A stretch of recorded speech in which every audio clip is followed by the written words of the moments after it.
Coming to you from the studios at the Illinois Rock and Roll Museum on Route 66, it's the Rock and Roll Chicago podcast. Rock and roll Chicago, rock and roll Chicago, my hometown.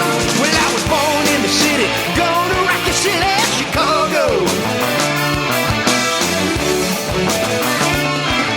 Chicago rock and rollers are the best. Hey everybody, it's Ray the Roadie. And this is Hollywood Mike.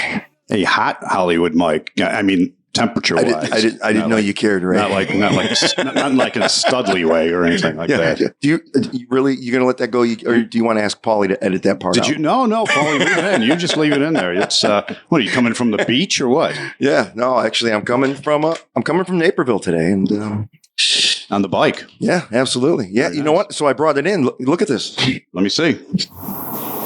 Oh, look at your vest. I've been promising, so it's official. That's why everybody has to call me Hollywood. That's right. Once you have it on your motorcycle vest, that's it. You're Hollywood for the rest of your life. Wait. I think it says Hollyweed.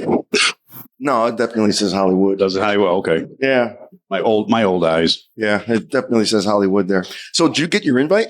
My invite. The invite to check this out. I just got this today. It came to me from Dean Schultz. Dean Schulte. Yeah, Schulte. Yes, for the Hall of Fame induction. I got a little squirrely connection here with my headphones. I can't move around too much. Yeah. So, he sent it to me. I got it by way of Dean, and it is for the rock and roll induction ceremony on September 17th. I think I have to go to it this year. It's at the Rialto. Yeah. It's a good lot of fun. Good spot. Yeah. We'll have to get some more details and tell some people about it. And everybody out there needs to get tickets to go. I think Ron would appreciate it if we promoted it. Yeah, let's sell it out. Maybe we can get some of our thousands of listeners in India to... Oh yeah, a cast of thousands. Yes. Yeah. As we get the lineup, we'll start talking about it a little bit. I thought that was pretty neat to get that today. So very cool. Yeah. So we got some of your friends here tonight. We got some legends to be. They might be inducted in the Illinois Rock and Roll Hall of Fame, one day themselves. Well, let's talk to them. Who is it? We got Shukin And The Ramblers here. How you doing? What's going on? Great to be here. Yeah. Yeah, they brought their fans with them. I hear they're from India. Yeah. Yeah, they're all hanging outside right now. Yeah, that's right. So tell all of our listeners about you guys. Well, we formed. I started writing a lot of the songs that we play. Well, first, why don't we explain who you are? Well, my name is Matt Shukin. Hi, everybody. How you doing? That's a good starting point. Leader of the Ramblers. Absolutely, yes. I play the guitar and I sing, and I am the principal songwriter of the group. And a lot of these songs I wrote, for years, and I never really had my own outlet to release them. I've been playing in bands for most of my life, but it's always been I've never been the guy really doing much of the writing or sort of being in the forefront. Aside from a couple endeavors, but I met these guys right out of the pandemic, and we just kind of gelled, and we've been together for coming on about 3 years now. So yeah. So remind my old mind, because I think the first time we met is when you were hosting the Open Jam. What was that place on Ogden Avenue in Lisle? That was Stillins in Lisle. Yeah, Stillins. Yes, that's right. That's exactly. Yeah. Was that before or after the pandemic? I can't remember. That was before. That was like 2018, 2019, I believe. Yeah, something like that. Wow. Yeah. So it's been a few years that we've known each other. I walked in there and you were hosting that place. Yeah, that's right. I remember there was still guys like Herman Hines was there quite often. Yeah. We still had Twist Ferguson showing up there every once in a while and everything. Right. So that definitely was pre-pandemic. So I've known you for a while. He was this young guy, long hair, playing a black and white Dan Electro guitar. Yeah. And my first thought is, who plays Dan Electro guitar? That's still my go-to. And I still see the pictures of it. And you plugged the thing in and played the shit out of it. Yeah, I love. That's my workhorse. I like to beat it up. Yeah. And I think at the time you said it's not that expensive. You don't care if you drop it or something like that. Yeah, right. And it turned into the kind of thing that now you're just like playing it all the time. That's it, right? That's it. I bought it cheap at a guitar store. I was shopping for an acoustic guitar actually, and then I saw that thing and I was like, well, I gotta buy it. Yeah, looks kind of cool. Put a little bit of work into it, but it's still holding up. So right. So I didn't mean to interrupt. Go ahead and finish up with who you are and how this whole thing got together. Well, yeah, I mean, I've been playing in bands for a long time, and I still am a part of the Black Bolts, which is my good friend Henry's group, and I play guitar in that group as well. But he's been focusing on some other stuff, so we've been focusing on our stuff the last 3 years, but this year we've really been picking it up quite a bit, and we just got the master for our first single. It's coming out relatively soon. So it might, by the time this podcast comes out, it'll probably already be out. So that's, let's use this as promotion for that, sort of.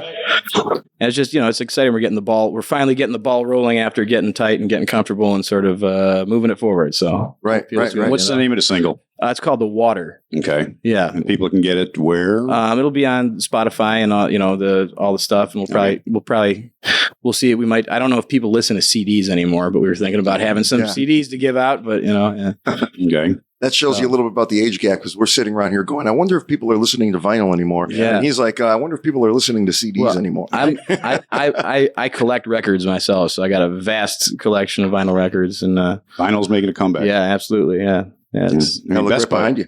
Best Buy got rid of all their CDs a few years ago. You can't even buy a CD at Best Buy anymore. Right. I didn't even know that. Dang. Yeah, none of that stuff. So, oh well, they're lost. That's right. That's how it rolls. So who you got with us? This is the band. This is the core band right here. We got Rob Kletsky, who plays the upright bass. What's up, guys? Is that mic not work? Let's find out. You guys coming through? Check 1, 2. There we go. It's number 3. There we go. Let's take 2. I'm Rob. I'm playing the bass, the big bass, the little bass. I bass it up. Slapping the bass, man. And my name is Dan Tamelo. I'm the drummer for the Ramblers. Mm-hmm. All right. I noticed you didn't bring an instrument with you today. I got a few, percussion instruments in the backpack. He's got some tricks. Shaker, tambo, some tricks up his sleeve, Excellent. As long as you're hitting things. Yeah, exactly. That's all that matters. Exactly. Stomp on the floor a little bit, Right. So have you guys known each other for a while, and then you decided to get together and start making music together? Or how'd that come around? Well, initially, this is how I remember it. I'd known Rob for several years prior. We'd done a couple things here and there. And then I met Dan because he was playing in another group, the Banknotes. Shout out Banknotes. They're not around anymore, but and then we just all ended up at this. It was like the first open mic that any of us possibly could have gone to after all the lockdown and all that stuff. And it was an outdoor thing. And I had known Rob, and he had the upright bass, and then Dan was there, and I was just like, hey, do you guys want to just try to play some of these tunes that I have? And I just threw a couple original songs at them that they had never heard before in their lives, and then we just kind of did it, and it felt cool. It was like, all right, we got something going here. Maybe we should pursue this. Yeah, it was easy. Yeah. It felt really natural. It took probably a month or two to actually get the ball rolling on that, but it was, it was great. It was like lightning in the bottle. Yeah, it was very. As we played.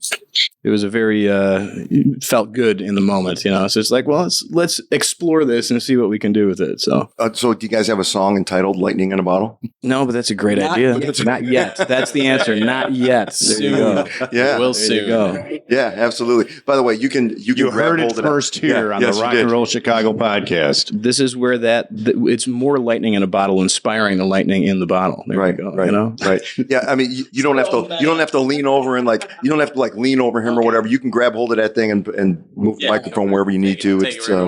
It doesn't really have a lot of handling noise or anything involved in it. Cool.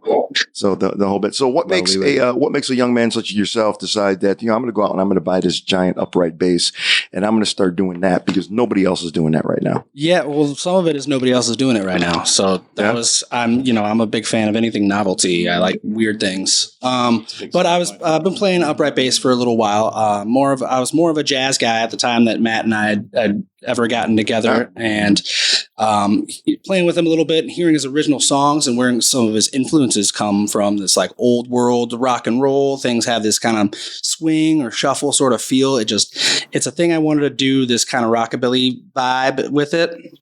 It just lended itself so well. Right. And I remember when I first got that instrument and brought it to a rehearsal, these guys were like, what is this? What are we doing? And then just started smacking away at it, thumping my heart out. And he's talking about music. Okay. Right. He's talking about music. And the bass also.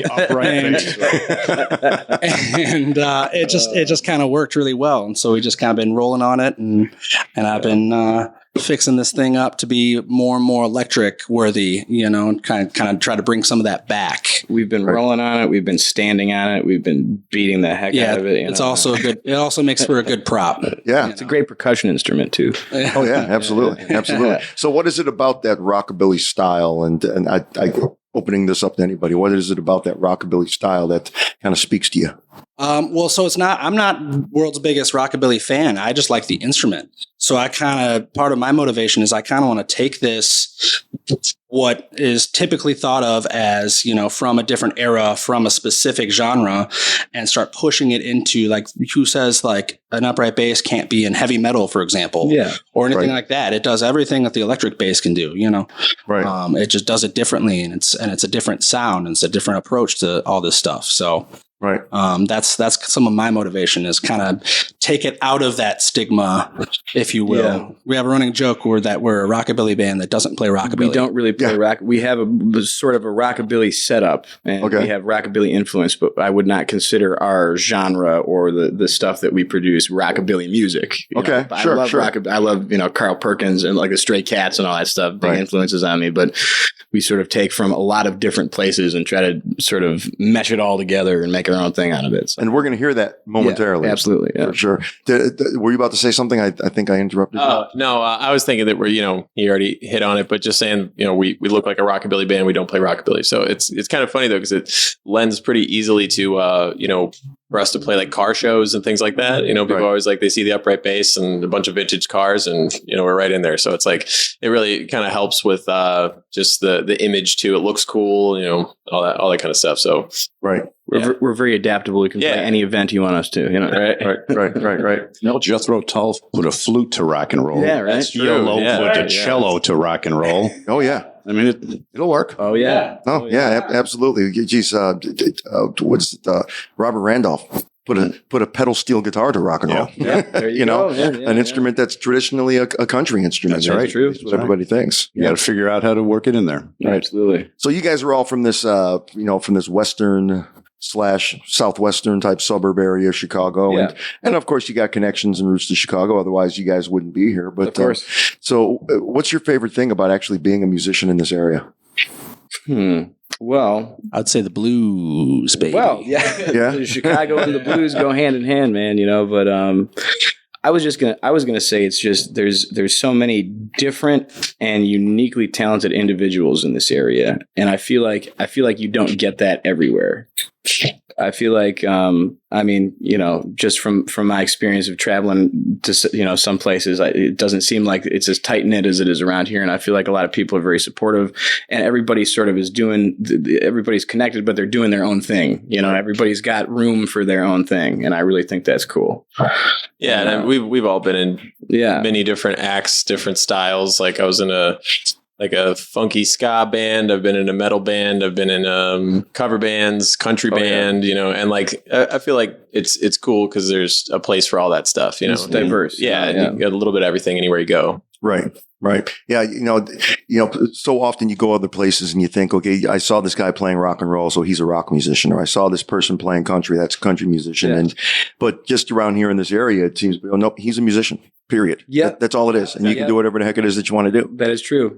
I have noticed that. And I think that's really cool. I think that's something that's very unique. Look at all the people that we all know that, they play in all different kinds of bands. Oh, yeah. And, they always give a generic answer. They're like, why are you playing with this band this week? You were with this band last week. And then, and the stupid generic answer out of everybody's mouth is inevitably, well, whoever's paying. But you know what? Right. But that's not the truth, really, it's because, not, I mean, what are you getting paid? $150, maybe? Right. Yeah. I mean, is that worth, not having a good time? No, absolutely. At the end of the day, it all comes from the passion to do it and just wanting to get out there and be a part of it. I think, right. At least for me personally, Totally. And like, as speaking for myself as a drummer, probably a lot of other drummers too, it kind of comes from necessity, just whatever people need, you know what I mean? Like I was never looking to be like, I want to be in this type of band. It would be like, oh, I'm friends with these people and we're doing this thing. And I'd be like, well, I guess it's, my time to try on my ska hat or whatever, you know what I mean? Yeah, and then good chance to kind of explore some different stuff that maybe I wouldn't do,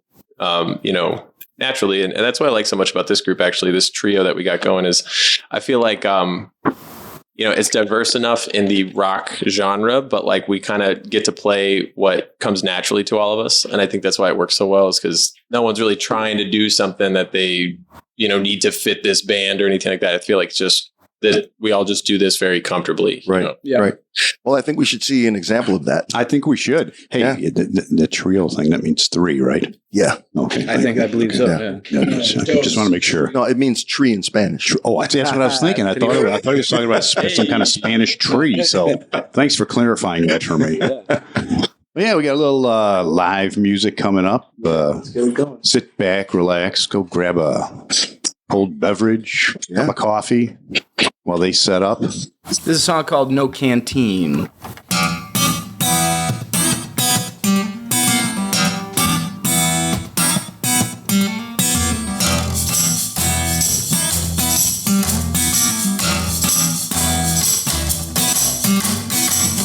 I don't know where I'm going. This bird on his overflow. Gonna take another chance. Well, I'm gonna see my past and pray for better days. Outside in the 2020. Outside don't mean spit when you ride the money. It's getting pretty warm in here now. That's another storm, my dear. You can stay headstrong and you can stay mean, but you can't walk through the desert alone with no canteen.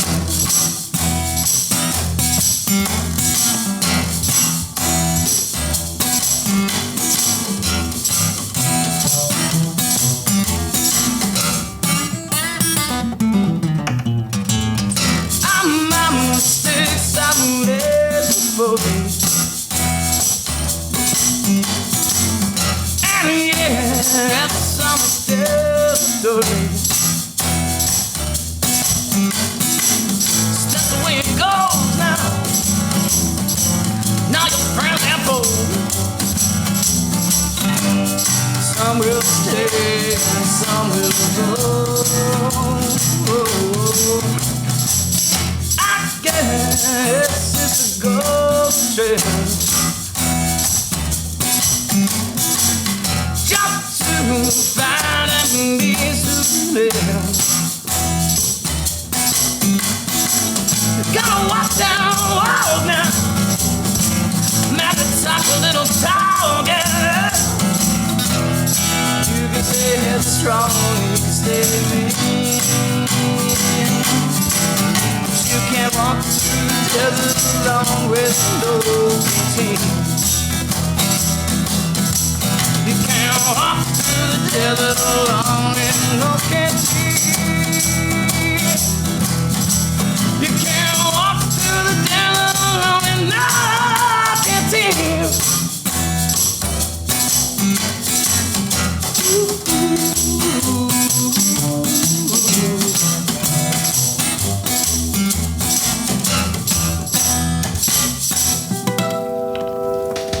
Excellent. Thank you.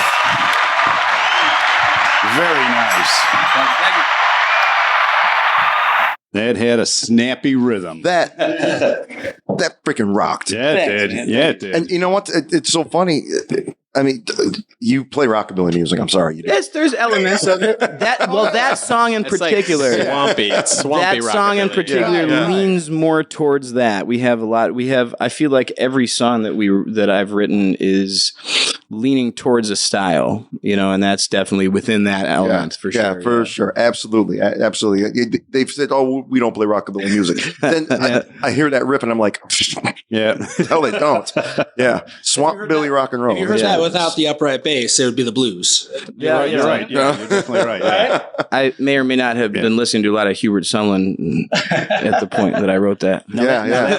That one you guys haven't recorded yet? That one is recorded. We're not probably going to release that one for a couple of months, but we were working on it right now. We just recorded it right now. Yeah, we have a recording of it right now. We've got the exclusive. Yes, this is the exclusive. That's right. We can put it on any internet and market it as an import. Remember back in the 80s? Yes. Everybody used to run down to the record stores. Oh, there's this new import that came out, and all it was a shitty recording of something that was already out. You guys got the first official Ramblers bootleg here. You know? That's what it is. The official bootleg. Yeah, the official bootleg. Right. That's right. Yeah. So you said you were listening to a lot of Hubert Sumlin. Yeah. When you wrote that song. Yeah. Well, that's Howlin' Wolf's guitar player. Absolutely. You know? Yeah, absolutely. What else was the inspiration for that? That sounded like you were going through something at the time. Oh yeah, well it's just, it's reflective. It's it's kind of the whole idea of it is if you're walking through a desert and you don't have any water to drink, then you're probably not going to make it.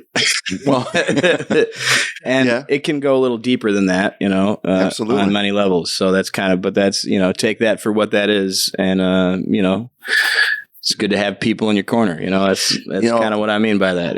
I envy people that can write lyrics that are so poetic like that all the time, because I'll write like 25 songs or something like that, and then one of them I'll read the lyrics and go, "Oh, those are good." The rest of them suck. Yeah. Well, but that was pretty poetic. I go through bouts where I get some good stuff, and then I write a lot of really bad stuff, and then nobody hears that. So yeah.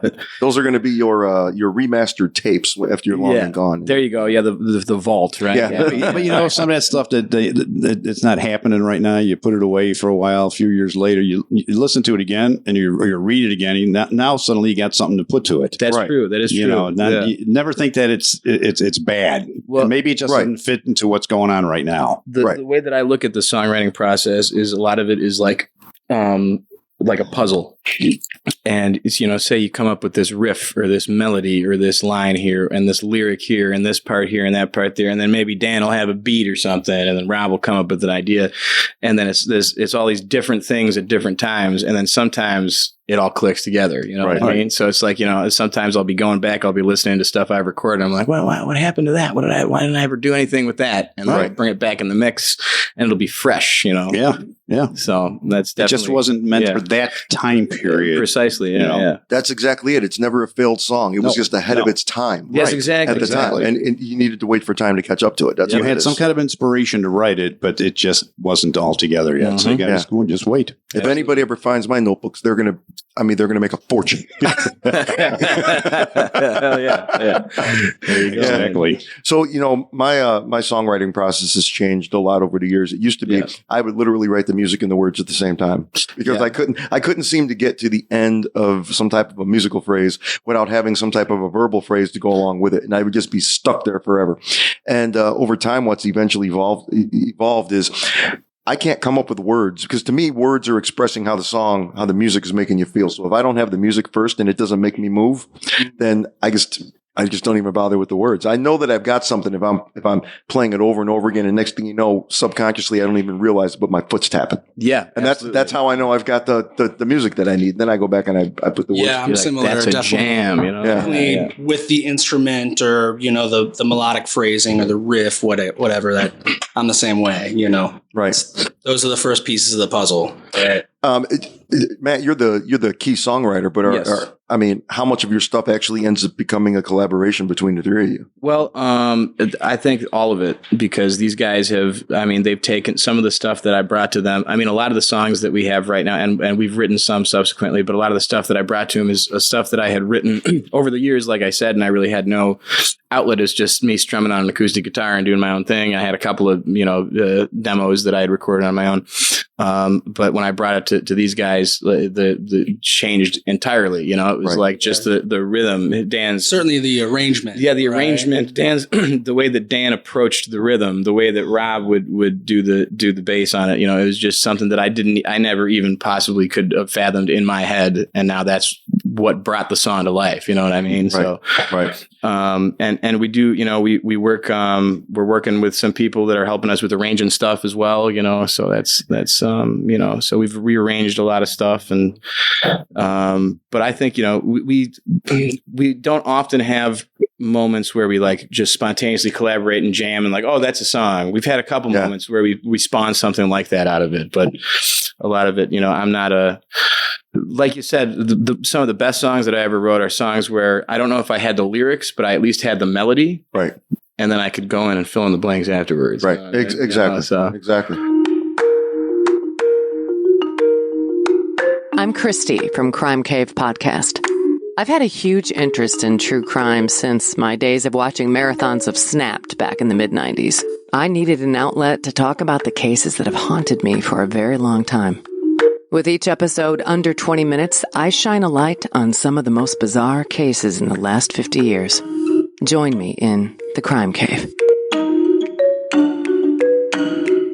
Hi, I'm Rick Anthony. I'd like to thank my radio brothers, Ray the Roadie and Hollywood Mike, for allowing me to tell you about my podcast, the Someone You Should Know podcast. We spotlight musicians, authors, and interesting people, and we like to say we're making a difference one artist at a time. The podcast is heard twice a week on Mondays and Thursdays, and you can check it out on your favorite streaming platforms and on the web at someoneyoushouldknowpodcast.com. That's the Someone You Should Know podcast with me, Rick Anthony. Making a difference, one artist at a time. Now, how do you guys work together as the rhythm section? You guys come up with a song. Are you coming up with your own parts by yourselves, or are you getting together and talking about it? First of all, this drummer's a rock, so he's driving everything easy. He's driving the bus. Fall into. Well, Right. Thank you. I mean, I feel like we kind of feel it out. I guess just speaking from experience, that like since we've started, just like Matt will usually bring something. I don't really work super melodically or anything. I play a little bit of everything, but definitely drum focused. So, I'm always thinking about like transitional parts or, starting simple and then kind of building from there. And then obviously we're playing off of each other. You know what I mean? Like if Rob's got a cool idea, I usually will base my kick pattern off of something similar to what he's doing. And once we kind of land on like something, generally groovy or whatever it is, we can kind of fill in the smaller details from there. So I kind of think big picture first. Let's play simple. Let's play functional. And then once we feel like we got something going, we can kind of like embellish and figure out like, ooh, let's put a pause here. Let's why don't we go to the bridge there instead of this, or, add a few bars, whatever it is. So, at least that's kind of how my brain works. And I feel like it's always like a really good kind of conversational thing. Right.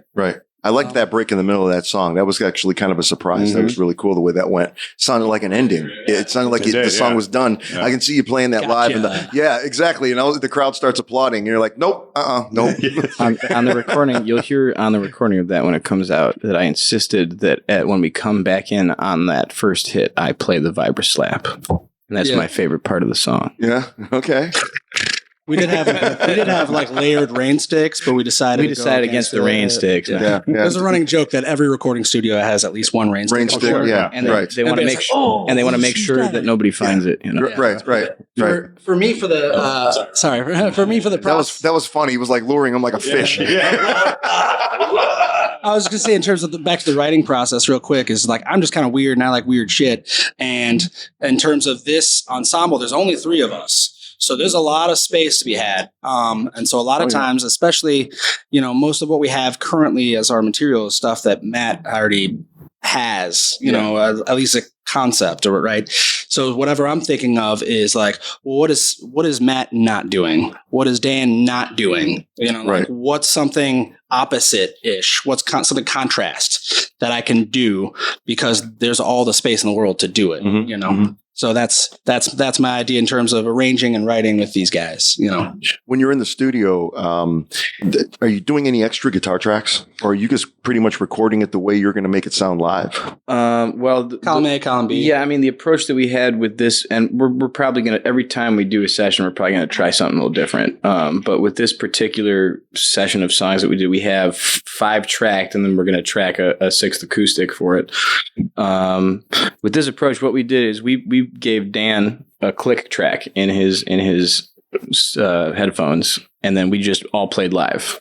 Right. And we just ripped it like we would a show, and he was keeping the time. The rest of us with no click. Yeah. Because we wanted to capture what we might sound like Yeah. You know, if you came to the club to see us. live. Keep a few mistakes in there. Yeah. Exactly. Yeah. And then, and also just having them thinking about like playing off what I'm doing and like listening to the drums as they would live rather than having the, you know, not that they're off or anything like that. Not necessarily mistakes. It's just like, I feel like it's a little more organic, you know, with their playing and thought process if they're not hearing the doot, doot, Right. you know what I mean? Right. Like something that I'm like, That is annoying. I appreciate that. I'm like, yes, I want to hear that as loud as I can while, you know, we're recording or something, but it kind of helped it give it a little bit more organic feel than, you know, robotic rather. Right. And then as far as overdubs go, I did on a couple of tracks, I did overdub a handful of guitars. There's, I think the single that we're putting out the water, there's a lot of guitar tracks just because we were trying to fill out a lot of sound. But some of it was doubled from the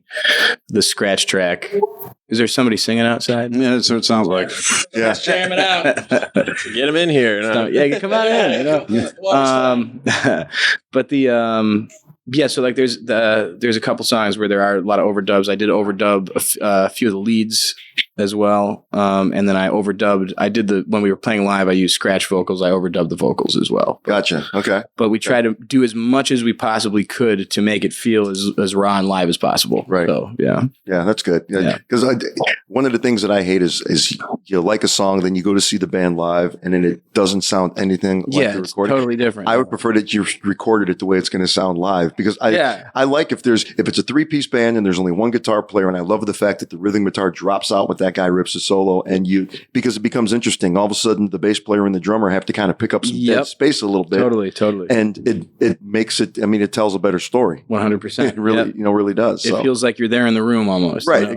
Exactly. And then we did have some keys and vocals overdubbed as well. And we actually have we hired for a few shows coming up. We got a keyboard player playing with us too. So that's a new thing for us. Our good friend Jake France is filling in for some shows in the near future. So just to kind of add a little bit more texture, you know. Right. Yeah. So it's we've been messing with that. We always talked about having a different instrument, and initially it was like, oh well, should we get another guitar player? It's like, well, let's get something completely different. Let's get something that's a completely different texture, you know. So we've had occasional sax player hop up, or you know, another horn or something like that, kind of like in a live setting, hop up, play a few songs, that kind of thing. And you know, definitely plan in the future, like any other recordings we might do, maybe a song needs a sax, something like that, you know, kind of lends itself to it. And we, you know, always kind of keeping it open to those options, because you know, 3 pieces, sky is the limit. You know what I mean? So have you ever considered the glockenspiel? I've thought deeply about the glockenspiel. Actually, most of our conversations are about that. Actually, about the glockenspiel. So there's a possibility we might see one on one of your live performances. On one of our recordings that will come out soon, I'm playing banjo on. Yeah, we do have Rob on the banjo. Well, thanks for the warning. Yeah, I appreciate that. You can avoid that one. Spoiler alert. Cover your ears now. Rockabilly bluegrass. Yeah. Like I said, we like to touch on a lot of different things. I suggested Musically, he's talking about. Musically. Let's preface with that. I suggested a kazoo solo once, and nobody wanted me to do that. A kazoo solo? Yeah. You know what? I'll tell you what. A nod to my good friend Tommy Slab. Tommy, I hope you're out there, and I hope you listen to this, and I hope you're doing well. But he does these solo performances, and he wears a kazoo around his neck, and it's so cool. He's in the middle of doing his solo performance, and he sticks the kazoo in his mouth, and he just does a kazoo solo. It's freaking awesome. Everybody knows Tommy Slab for the guy that plays the kazoo. He came out to Stillins like more than a few times. I remember seeing him out there and doing that, and that was really cool. Absolutely. That's cool. I heard he's not doing. He's ill right now, so best wishes to him, and I hope everything's all right with that. Absolutely. His wife has been updating everybody on Facebook and things like that. That's good. We won't talk about it on the podcast or anything, but the people that know Tommy well know what's going on, and we're all hoping for the best for him. Absolutely. So. Hey, let's hear The Water. Yeah, let's take it. The Water and Canteen. I'm noticing a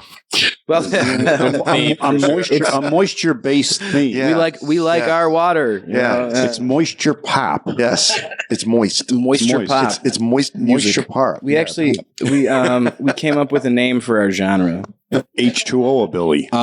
We're going to call it Outlaw Jangle Spank. Oh, okay. I don't know. These guys are really into spanking and slapping and being moist. You betcha. It's rock and roll, man. That's rock and roll. All right, so this is going to be the single that we're releasing, and this is called The Water. You boys ready? Yeah. Should I do a count off now? Yes, sir. 1, 2, 3, 4.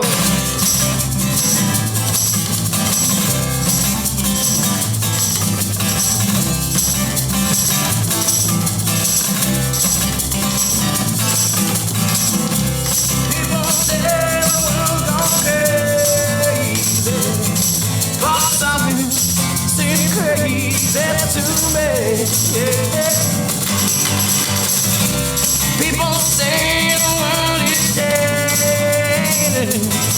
Walks out with them jagged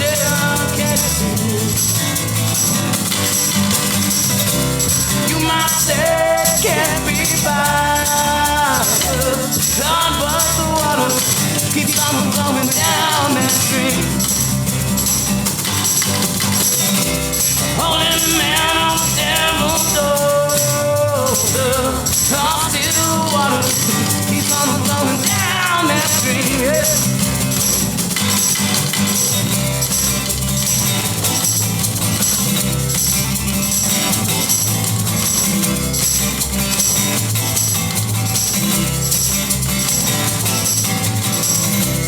People say the world is end.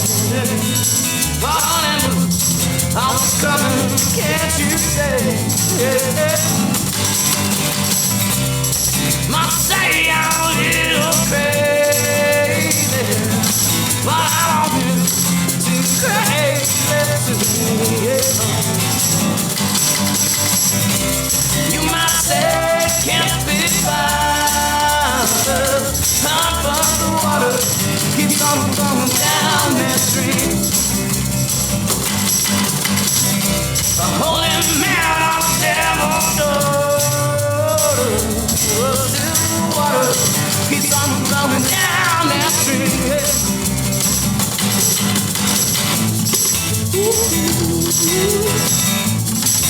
Ooh, and it never seems to mean that much to me.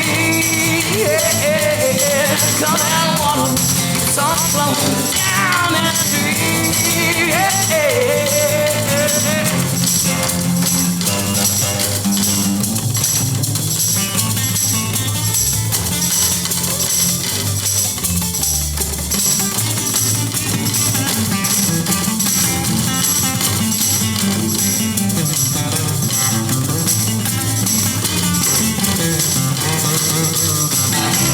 You might say can't be found. Time but the water keeps on flowing down that stream. Hey, hey, hey. Holy man, I'll tell but still the water keeps on flowing down that stream.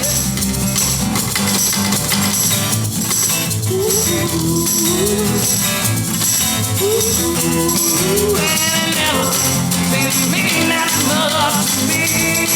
Yeah, cause that water keeps on flowing down that stream.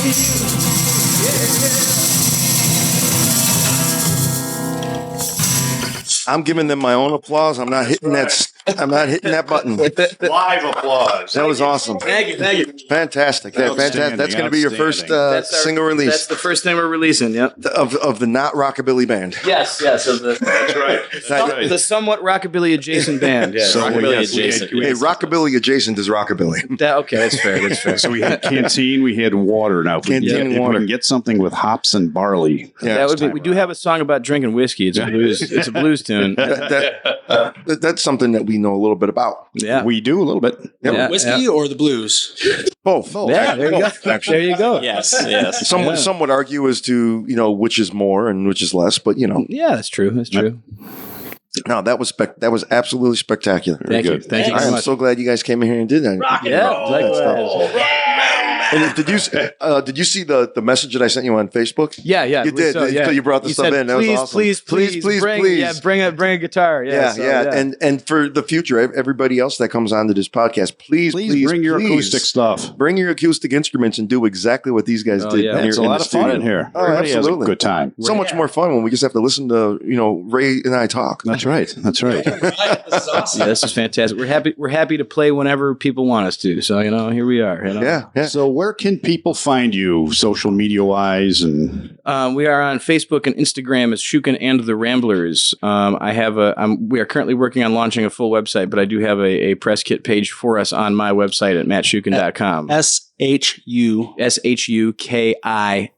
Yes. And the Ramblers. And The Ramblers. AND, not one of those little symbols. No ampersand. No ampersand. No ampersand. And it's not shucking, although Shukin' in the Ramblers, that sounds like really rockabilly. Shuck and shack. It's like everybody thinks we get a lot of apostrophes on the end of it. People think we're shucking oysters or like I've gotten Shunkin in the Ramblers. I've gotten some. I was once listed. I played a biker club and they listed me as Andrew. I don't know where they got that from. Andrew SHOOKEN. wow. At least it was phonetically correct, but it's like, damn. So, but yeah, it's SHUKIN. That is Shukin And The Ramblers, and we're on social media, and we got some music coming out soon that will be on Spotify and all the other big things places. coming soon. Yeah, big things coming soon, as all the local bands say. Yeah, right. Yeah, so we're on all the basic stuff, and yeah. So where you playing?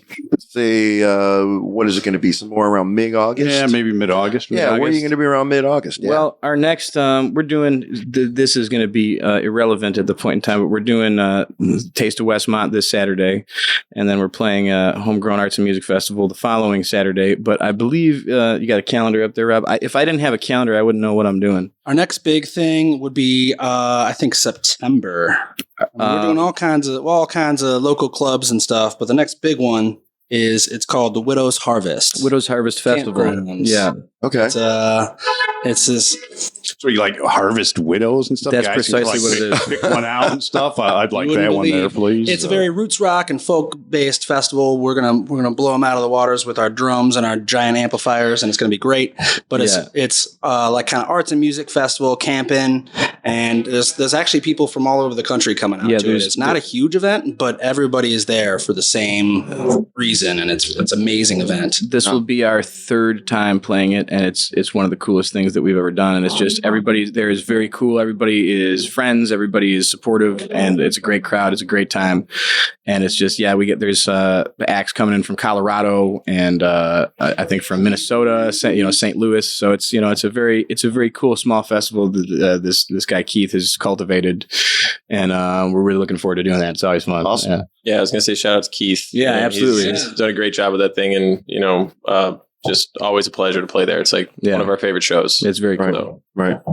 All righty, guys. Well, thanks a lot for coming out. I know at least one of you had a little trouble getting here. Oh yeah, Anybody? gas leak in the car. I'll figure it out. It's not a big deal. Worst thing that can happen. Don't worry about it. Yeah, you're perfectly fine. Oh yeah, everything's cool. It's all cool, That's man. right. It's all cool, baby. All righty. Well, thanks for coming out, guys. Yeah. Good talking to you. Thank you so much for having us. We appreciate you guys very much. Right This on. is great. Thank you. Rock and roll. Yeah, we'll see you. Yeah. So that's the Ramblers. I used to own a Rambler a long time ago. You did, didn't you? I did own a little Rambler. Yeah. They became AMCs, and then they came out with those Gremlins and the Pacers. Right. Some fine cars. Man. Oh yeah. But these were Shukin, not Shukin. No. Shukin Ramblers. These guys sounded awesome. Shukin and the Ramblers. Yeah, they were fantastic. Really, really good. I really enjoyed that. I could have just sat here all night listening. Absolutely. I absolutely loved their sound. Yep. The upright bass, I mean, it's got a very distinctive sound. I don't care who you are. When an upright bass is being played rather than and when you walk in, you see it up on stage bass. right away. It's like, boom. Yeah. I mean, what's going on here? There's an upright bass, Yeah. Outside, beer garden, fire pit, cigar. That's right. Shukin and the Ramblers. Yeah. That's right. Well, get out there and see them, folks. You just heard them on the show. They sound awesome. Their new song should be out by now. Yeah, It should be out. Should be out. So get out to Spotify and check them out. And see what water, canteens, water, and Kool-Aid. But this one's just called Water. Just water. Just water. So, alrighty then. Well, thanks again for listening to another fine episode of the Rock and Roll Chicago podcast, and we'll see you next week. Later. The Rock and Roll Chicago podcast is edited by Paul Martin. Theme song courtesy of M&R Rush. The Rock and Roll Chicago podcast does not own the rights to any of the music heard on the show. The music is used to promote the guests that are featured. Rock and roll Chicago, my hometown.